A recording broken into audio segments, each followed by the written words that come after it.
یہ خرابیاں قوم کے سردار، پیر، مولوی، گدی نشین، تخت پہ بیٹھے ہوئے، وزیر، مشیر، بڑے عہدوں پہ سرکاری بیٹھے ہوئے زیادہ خرابیاں وہ کرتے ہیں۔ میں موسیٰ کے رب کو بھی مانتا ہوں، میں ابراہیم کے رب کو بھی مانتا ہوں، میں بنی اسرائیل جنہیں انسان ہی نہیں سمجھتا تھا ان کے رب کو مانتا ہوں۔ اور کیا کہہ رہا ہے؟ وَآنَا مِنَل، اگر مہلت مل جائے تو بندے دا پتر بن کے باقی زندگی گزار سکتا۔ اور اس سے پہلے چند منٹ کیا کہہ رہا ہے؟ آنا ربکم الاعلیٰ فحشر فنادی فقال انا ربکم الاعلیٰ، سب سے بڑا رب تو میں تھا، مجھ سے پوچھے بغیر کیسے چلے گئے ہیں؟ بڑے نعرے مار رہا تھا، لیکن جب ایک ہی غوطہ آیا ہے تو ساری اکڑ ختم ہو گئی۔ یہودیوں میں سے وہ گروہ جنہوں نے عیسیٰ علیہ السلام کی نبوت کو تسلیم کر لیا۔ بعض روایات میں ہے کہ یہ دھوبیوں کا کام کرتے تھے، اور ویسے انبیاء علیہ السلام کو جن لوگوں نے مانا ہے اول وقت میں، وہ کمزور طبقہ تھا، معاشرے کا پسے ہوئے افراد، کہ جن کو وڈیروں نے، سرداروں نے ان کی زندگی بالکل تنگ کر رکھی تھی۔ تو جب ایسے حالات پیدا ہوئے، جب بھی ایسے حالات پیدا ہوئے تو اللہ نے ایک نبی بھیجا جو پیغام حق لے کے آیا، اور شریعتوں کا زیادہ جو مخاطبین تھے وہ بڑے لوگ تھے، کیونکہ بڑے لوگ زیادہ ڈنگے ہوتے ہیں، زیادہ بگڑ جاتے ہیں، مال آتا ہے اور عہدے آتے ہیں تو پھر ان کا غلط استعمال کرتے ہیں۔ اس لیے بار بار کہتے ہیں وقال الملأ الذین کفروا، قوم کے کھڑپینچوں نے کہا، قوم کے وڈیروں نے کہا، ان سادتنا وکبرانا فاضلونا السبیلا، یہ خرابیاں قوم کے سردار، پیر، مولوی، گدی نشین، تخت پہ بیٹھے ہوئے، وزیر، مشیر، بڑے عہدوں پہ سرکاری بیٹھے ہوئے زیادہ خرابیاں وہ کرتے ہیں۔ غریب بندہ اگر خرابی کرے بھی تو بہت کم کرتا ہے، ورنہ ہر دم ڈرا رہتا ہے کہ کسی کے ہاتھ لگ گیا تو پھر کوئی ضمانت بھی نہیں کروائے گا۔ تو اسی لیے زیادہ جو مخاطبین تھے وہ قوم کے بڑے لوگ، تو یہ کمزور لوگ تھے۔ یا عیسیٰ ابن مریم هل یستطیع ربک ان ینزل علینا مائدۃ من السماء، کہ کیا تیرا رب یہ طاقت رکھتا ہے کہ وہ ہمیں آسمان سے لگا لگایا دسترخوان جس پہ قسم قسم کے کھانے ہوں وہ ہمارے اوپر بھیج دے؟ قال اتقوا اللہ، عیسیٰ علیہ السلام نے انہیں نصیحت کی کہ اللہ سے ڈرو، کیونکہ معجزہ مانگ لینا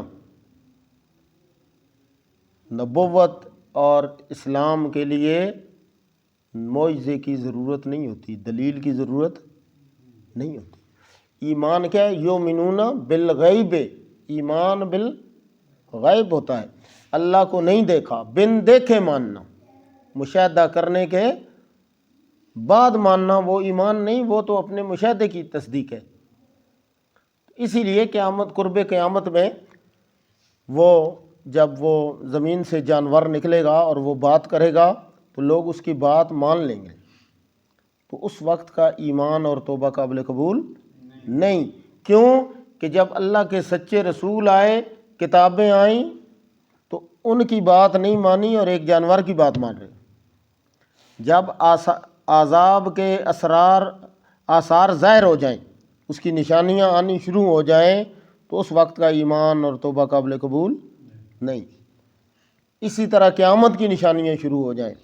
اور نمبر 4، جب بندے کو زندگی سے نا امیدی ہو جائے، کسی مکان میں، کسی جگہ پہ ہے، کشتی کے اندر پانی آ گیا ہے اور پانی یہاں پہنچ گیا ہے، یا آگ لگ گئی ہے اور چاروں طرف سے حرارت اس کے بدن کو پہنچنا شروع ہو گئی ہے، اب چند لمحے ہیں اس کے پاس، اس کے بعد اس کی موت واقع ہو جانی ہے، تو اس وقت کا ایمان اور توبہ قابل قبول نہیں، کیونکہ آپ ڈر کے کر رہے ہیں، اس سے پہلے مہلت تھی۔ اسی طرح اگر قوم پہ عذاب آ جائے اور اس کے آثار شروع ہو جائیں تو پھر اس وقت کا ایمان اور توبہ قبول نہیں، ورنہ اللہ فرعون کی توبہ قبول کر لیتے۔ کیا کہتا ہے؟ آمنت برب موسیٰ و ہارون، اور ایک جگہ پہ آمنت برب ہارون و موسیٰ، اور ایک جگہ پہ آمنت انہ لا الہ الا الذی آمنت بہ بنو اسرائیل وانا من المسلمین۔ میں موسیٰ کے رب کو بھی مانتا ہوں، میں ابراہیم کے رب کو بھی مانتا ہوں، میں بنی اسرائیل جنہیں انسان ہی نہیں سمجھتا تھا ان کے رب کو مانتا ہوں۔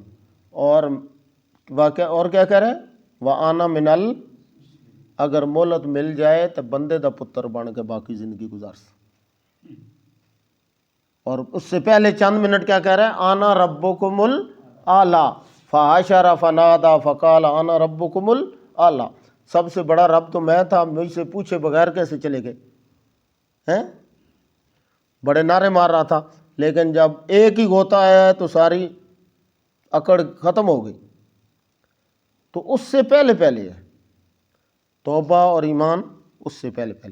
تو یہ انہوں نے معجزہ طلب کیا اور کہتے کیا ہیں کہ ہم کیا کریں گے؟ قالوا نريد ان ناكل منها، ایک تو ہماری ضرورت پوری ہوگی، وتطمئن قلوبنا، اور ہمارے دل بھی مطمئن ہو۔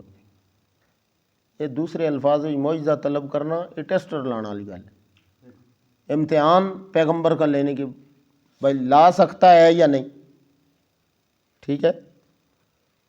وَنَعْلَمَ أَنْ قَدْ صَدَقْتَنَا، اور ہم یہ تصدیق کریں گے کہ آپ واقعی سچے ہیں۔ وَنَكُونَ عَلَيْهَا مِنَ الشَّاهِدِينَ، اور پھر ہم آپ کی گواہی دیں گے، آپ کی تبلیغ میں آپ کا ساتھ دیں گے کہ واقعی یہ سچا نبی ہے۔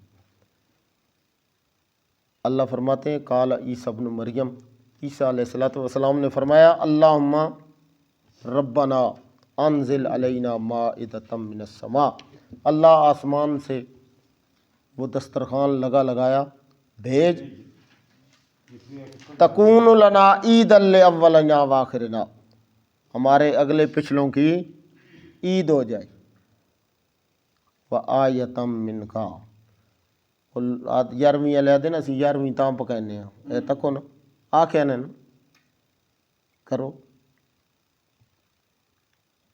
ورزقنا وانت خیر الرازقین، یہ آپ کا ایک نشانی بھی ہو جائے گی، آپ کا معجزہ بھی ہو گیا، اور ہم نے رزق تمہیں دے دیا، اور تو ہمیں اس میں سے رزق بھی عطا کر، اور تو سب سے بہترین رزق دینے والا ہے۔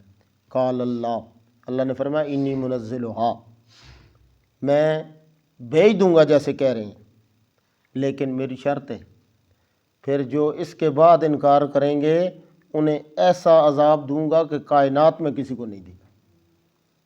اور حدیث میں آتا ہے کہ جن بندوں نے معجزے کے بعد انکار کیا اللہ نے انہیں خنزیر بنایا، کونوا قردۃ خاسئین، اور ایک جگہ منہم القردۃ والخنازیر وعبد الطاغوت، جو بوڑھے تھے انہیں خنزیر بنایا، جو جوان تھے انہیں بندر بنایا۔ فإنی اعذبہ عذاب اللہ اعذبہ احدا من العالمین، تو پھر انہیں وہ عذاب ملے گا جو جہانوں میں سے کسی کو نہیں ملا۔ یہ تو عیسیٰ علیہ السلام کے بارے میں اس بات کی نفی تھی کہ عیسیٰ علیہ السلام کے جو کمالات ہیں وہ ذاتی نہیں، یہ رب کی نعمتیں ہیں۔ اب وہ دعا کرتے ہیں آسمان سے کھانا آ جاتا ہے، تو اس میں عیسیٰ علیہ السلام کا کمال نہیں، بلکہ دعا کیا بتلا رہی ہے؟ اللہم ربنا انزل علینا مائدۃ من السماء، اللہ تو آسمانوں سے۔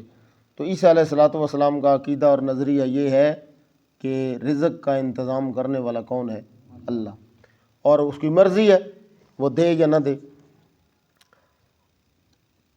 اب جو ہے یہ صورت کا جو آخر ہے اس میں رب تعالیٰ نے ایک اس بات کی تردید فرمائی کہ کوئی نبی ہو، ولی ہو، چھوٹا ہو بڑا ہو، وہ عالم الغیب نہیں، اور دوسرا اس کے اندر جتنی بھی صفتیں آ جائیں وہ الہ اور معبود نہیں بن سکتا۔ جبکہ عیسائیوں نے انہیں عیسیٰ علیہ السلام کے کمالات دیکھے تو انہیں الہ اور معبود سمجھ لیا۔ جس طرح آج لوگوں نے نبی پاک صلی اللہ علیہ وسلم کے کمالات دیکھ کے انہیں الہ اور حاجت روا سمجھنا شروع کر دیا۔ علی المرتضیٰ رضی اللہ تعالیٰ عنہ کو، حسنین کریمین کو، آئمہ جنہیں وہ معصوم سمجھتے ہیں، ان کو الہ اور معبود سمجھ لیا ہے۔ تو یہ کسی کے کمالات دیکھ کے اس کو الہ اور معبود ماننا یہ شرک ہے، اس کی تردید آئی۔ بلکہ عیسیٰ علیہ السلام کی تصدیق آ رہی ہے کہ وہ قیامت کا دن ہوگا اور عیسیٰ علیہ السلام کو اور ان کی والدہ کو اللہ بلائیں گے اور کہیں گے کہ عیسائی آپ کے خلاف یہ کیس لے کے آئے ہیں کہ ہم نے شرک نہیں کیا، بلکہ عیسیٰ علیہ السلام اور ان کی والدہ نے ہمیں اس بات پہ لگا کے گئے تھے۔ تو رب تعالیٰ فرماتے ہیں کہ ہم فرمائیں گے وَإِذْ قَالَ اللَّهُ يَا عِيسَى ابْنَ مَرْيَمَ، جب ہم عیسیٰ بیٹے مریم سے رب تعالیٰ کہیں گے أَأَنْتَ قُلْتَ لِلنَّاسِ، کیا تو نے کہا تھا ان لوگوں کو، عیسائیوں کو، اتخذونی کہ مجھے بنا لو، وَأُمِّيَ إِلَٰهَيْنِ مِن دُونِ اللَّهِ کہ اللہ کو چھوڑ کے مجھے حاجت روا، مشکل کشا، کارساز، دستگیر سمجھ لو۔ قَالَ سُبْحَانَكَ، تو نماز کے شروع میں بھی بندہ کس چیز کا اقرار کرتا ہے؟ سبحانک اللہم۔ عیسیٰ علیہ السلام بھی یہی کہیں گے، سبحانک اللہ، تو شریکوں سے پاک، تو کمزوریوں سے پاک، کوئی کائنات میں نبی ہو، ولی ہو، تیرا شریک نہیں، تیری عبادت میں اور تیرے اختیارات میں، تیرے کمالات میں، تیرے صفات میں کوئی تیرا شریک نہیں، نہ تیری ذات میں نہ تیری صفات میں۔ عیسیٰ علیہ السلام کو وہ اللہ کا بیٹا سمجھتے، اور پھر ایک گروہ نے ترقی کی تو انہوں نے یہ یہودیوں کے مخالف، ایک کہتے ہیں حضرت علی مشکل کشا ہے، تو دوسروں نے نبی پاک صلی اللہ علیہ وسلم کو مشکل کشا کہنا شروع کر دیا۔ یہ دیکھا پا دیکھی، یہ اور ریس، ایک بندہ جو کام کرتا ہے تو پھر دوسرا کہتا ہے ساڑھے تے تو فرض ہو گیا بھائی ایسا کرنا، تو یہ دیکھا پا دیکھی یہ کام شروع ہوا۔ تو وہ ایک گروہ نے کہا عزیر علیہ السلام اللہ کے بیٹے، انہوں نے کہا عیسیٰ علیہ السلام اللہ کے بیٹے، پھر کہا ان اللہ هو ثالث ثلاثہ کہ اللہ تین کا مجموعہ ہے، اللہ، عیسیٰ علیہ السلام اور حضرت مریم۔ دوسرا تھا وہ کہتے تھے عیسیٰ علیہ السلام، حضرت مریم اور جبریل امین، ان تینوں کا نام کیا ہے؟ خدا ہے۔ خدا حقیقت میں اور کوئی نہیں، یہی تینوں۔ اور اب تو ہر گلی میں خدا ہے، بکے میں 360 تھے، اب تو تعداد گنی نہیں جا سکتی، اور ایسے ایسے عجیب نام ہیں، سارے حاجت روا اور مشکل کشا بنے ہوئے ہیں۔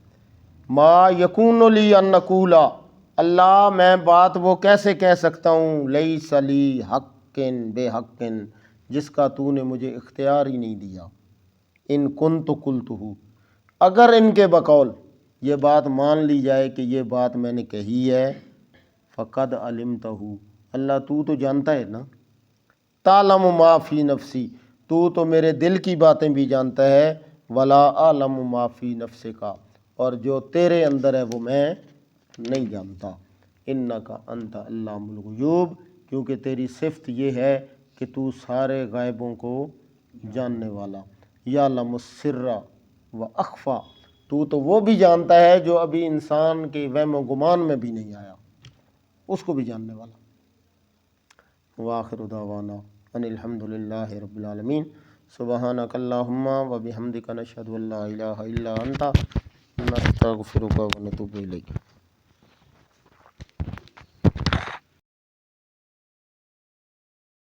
بسم اللہ الرحمن الرحیم۔